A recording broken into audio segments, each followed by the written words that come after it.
Coral advanced fertility, new BL road, Bengaluru ಕಡೆಯಿಂದ ತಮ್ಮೆಲ್ಲರಿಗೂ ನಮಸ್ಕಾರಗಳು. ನಾನು ಡಾಕ್ಟರ್ ಸಂಗೀತಾ ಎಂ.ಜೆ, ಪ್ರಸೂತಿ ಮತ್ತು ಸ್ತ್ರೀರೋಗ ತಜ್ಞಳು ಹಾಗೂ ಫರ್ಟಿಲಿಟಿ ಸ್ಪೆಷಲಿಸ್ಟ್ ಹಾಗೂ ಲ್ಯಾಪ್ರೋಸ್ಕೋಪಿಕ್ ಸರ್ಜನ್. ಮೊದಲನೆಯದಾಗಿ ನಾವು IVF ಅಂದರೆ ಏನು, ಅದರ ತಪ್ಪು ಕಲ್ಪನೆಗಳು ಏನಿದೆ, ಅದರಿಂದ ಆಗುವ ದುಷ್ಪರಿಣಾಮಗಳೇನಾದರೂ ಇದೆಯಾ, ಅದರ ಸಕ್ಸಸ್ ರೇಟ್ ಏನು ಅನ್ನೋದನ್ನು ಒಂದೊಂದಾಗಿ ನಾವು ತಿಳಿದುಕೊಳ್ಳೋಣ. ಈ ದಿನ ನಾವು IVF ಎಂದರೇನು ಎನ್ನುವುದನ್ನು ಅತ್ಯಂತ ಸರಳವಾಗಿ ನಾನು ತಿಳಿಸಿಕೊಡುತ್ತೇನೆ. IVF ಅಂದರೆ ಇನ್ ವಿಟ್ರೋ ಫರ್ಟಿಲೈಸೇಷನ್ ಅಂತ. ಅದರ ಅರ್ಥ ಏನಂದರೆ, ಈಗ ನಮ್ಮ ದೇಹದಲ್ಲಿ, ಒಂದು ಹೆಣ್ಣಿನ ದೇಹದಲ್ಲಿ ಯೂಟ್ರಸ್ ಹಾಗೂ ಅದರ ಪಕ್ಕ ಎರಡು ಟ್ಯೂಬ್ಸ್ ಅಂತ ಹೇಳ್ತೀವಿ, ಫೆಲೋಪಿಯನ್ ಟ್ಯೂಬ್ಸ್.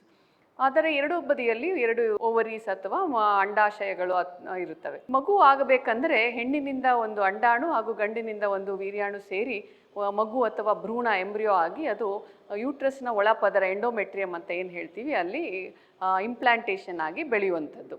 ನಾವು ಇದನ್ನೆಲ್ಲವನ್ನು ನಾವು ಹೊರಗಡೆ ಮಾಡುವುದಕ್ಕೆ ನಾವು ಇನ್ ವಿಟ್ರೋ ಫರ್ಟಿಲೈಸೇಷನ್ ಅಂತ ಹೇಳ್ತೀವಿ. ಏನೆಂದರೆ ಹೆಣ್ಣಿನಿಂದ ಮೊಟ್ಟೆ ಉತ್ಪತ್ತಿಯಾಗಿದ್ದನ್ನು ನಾವು ಹೊರತೆಗೆದು ಗಂಡಿನ ವೀರ್ಯಾಣು ಜೊತೆಗೆ ಸೇರಿಸಿ 3 ರಿಂದ 5 ದಿನ ಹೇಗೆ ನಮ್ಮ ದೇಹದಲ್ಲಿ ಬೆಳೆಯುತ್ತದೋ ಅದೇ ಉಷ್ಣಾಂಶದಲ್ಲಿ, ಅದೇ pH, ಅದೇ ಮೀಡಿಯಮಲ್ಲಿ ಬೆಳೆಸುವಂಥ ಎಂಬ್ರಿಯಾಲಜಿ ಲ್ಯಾಬ್ ಅಂತ ಏನು ಹೇಳ್ತೀವಿ, ಹಾಗೆ ಅದರಲ್ಲೇ ಬೆಳೆಯುವ 3 ದಿನ 5 ದಿನ ಬೆಳೆದಿದ್ದನ್ನು ನಮ್ಮ ಹೆಣ್ಣಿನ ಯೂಟ್ರಸ್ಸಿನ ಒಳಗಡೆ ಹಾಕುವುದು ಎಂಬ್ರಿಯೋ ಟ್ರಾನ್ಸ್ಫರ್ ಅಂತ ಏನು ಹೇಳ್ತೀವಿ, ಅಲ್ಲಿಗೆ ಒಂದು IVF ಸೈಕಲ್ ಅಂತ ಅದನ್ನು ಹೇಳ್ತೀವಿ. ನಮ್ಮ ದೇಹದಲ್ಲೇ ಆಗುವಂಥದ್ದಕ್ಕೆ ಆಲ್ಮೋಸ್ಟ್ ಸಿಮಿಲರ್ ಆಗಿಬಿಟ್ಟಿದೆ. ಅದರಿಂದ ನಾವೀಗ ಕೃತಕ ಅನ್ನೋದನ್ನು ನಾವು ಆಲ್ಮೋಸ್ಟ್ ನಾವು ಹೇಳಬೇಕಾ ಬೇಡವಾ ಅನ್ನೋ ಸ್ಥಿತಿಗೆ ಬಂದಿದೆ. ಇದರಲ್ಲಿ ತಪ್ಪು ಕಲ್ಪನೆ ಏನಂದರೆ, ಯಾರದ್ದೋ ಹಾಕುತ್ತಾರೆ ಅಥವಾ ಏನೋ ಮಾಡುತ್ತಾರೆ, ಏನು ರೆಡಿಮೇಡ್ ಮಗು ಇರುತ್ತೆ ಅದನ್ನು ಒಳಗೆ ಹಾಕುತ್ತಾರೆ ಅನ್ನುವಂಥ ತಪ್ಪು ಕಲ್ಪನೆಗಳನ್ನು ದಯವಿಟ್ಟು ಇಟ್ಕೊಳ್ಬಾರ್ದು. ಹೆಣ್ಣಿನ ಅಂಡಾಣುವನ್ನು ಬೆಳೆಸಿ ಅದನ್ನು ಹೊರತೆಗೆದು ಮೊಟ್ಟೆಯೊಳಗೆ ಹಾಕುವುದು ಅಥವಾ ಅದರ ಸುತ್ತ ಇಡುವುದು. ಅದರಲ್ಲಿ ವಿವಿಧ ಟೈಪ್ಸ್ ಇರುತ್ತೆ.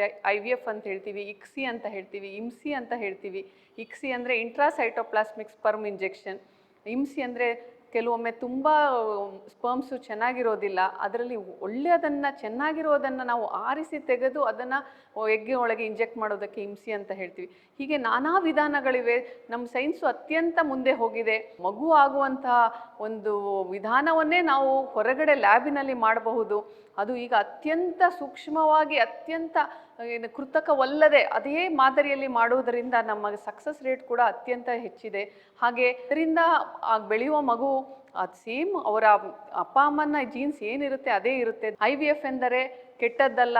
IVF ಅಂದರೆ ನಮಗೆ ಮಗು ಆಗಲಿಕ್ಕೆ ಬೇಕಾಗಿರುವಂಥ ಒಂದು ಸೈನ್ಸ್ ಅಂತ ಏನು ಹೇಳ್ತೀವಿ, ಅದು ಯಾರಿಗೆ ಬಂಜೆತನ ಇರುತ್ತದೆ, ಯಾವ ವಿಧಾನದಲ್ಲಿಯೂ ಮಕ್ಕಳಾಗ್ತಾರಲ್ಲ, ಅಥವಾ ಕೆಲವರಿಗೆ IVF ಮೂಲಕವೇ ಮಗು ಮಾಡಬೇಕಾಗಿರುತ್ತೆ, ಅವರೆಲ್ಲರೂ ದಯಮಾಡಿ ಯಾವುದೇ ಹಿಂಜರಿಕೆ ಇಲ್ಲದೆ ತಮ್ಮ ಫ್ಯಾಮಿಲಿ ಸಪೋರ್ಟ್ ಭಾಳ ಇಂಪಾರ್ಟೆಂಟ್ ಇದರಲ್ಲಿ. ಅವರು ಕೂಡ ಇದನ್ನು ಅರ್ಥ ಮಾಡಿಕೊಂಡು IVFನ್ನು ಮಾಡಿಸ್ಕೊಳ್ಳೋದ್ರಲ್ಲಿ ಯಾವ ತಪ್ಪು ಇಲ್ಲ.